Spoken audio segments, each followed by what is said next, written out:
In this video, we will dive into the Magento 2 IndexNow integration.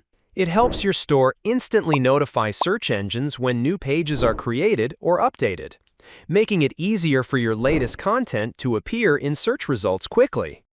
Apart from this, I would like to mention that if you need extensions for increasing the sales of your e-commerce store, then you can visit store.webkul.com and explore our number of products for every technology. We also have the user guide for the same in our blog sections, from where you can check the features and configurations and get to know the functionality of the extensions as well. Now, let's move back to our video. First, after installing the module, the admin can configure the settings by going to Stores, then Configuration. Under the Webkul section, we can see IndexNow. In the General settings, we have the option to enable or disable the module. Then we have the IndexNow API key field. After that, we need to select the entity types. These include CMS pages, products, and categories. Any changes made to these entities will automatically trigger URL submission.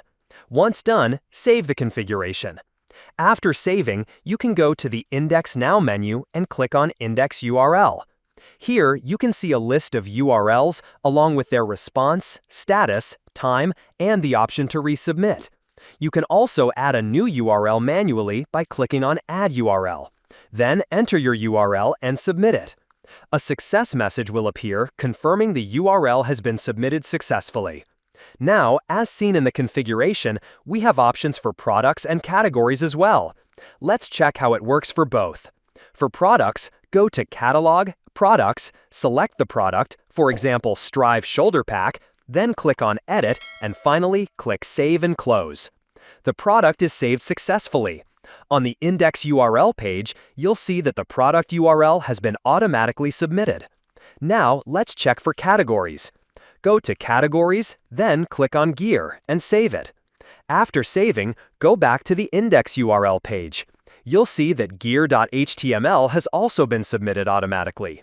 You can resubmit it as well by clicking on the Resubmit link. A confirmation message will appear saying the URL has been resubmitted successfully.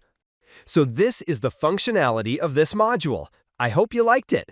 If you have any queries, contact us at support@webkul.com or raise a ticket at webkul.uvdesk.com. Thanks for watching, and subscribe to our channel and hit the bell icon for the latest update.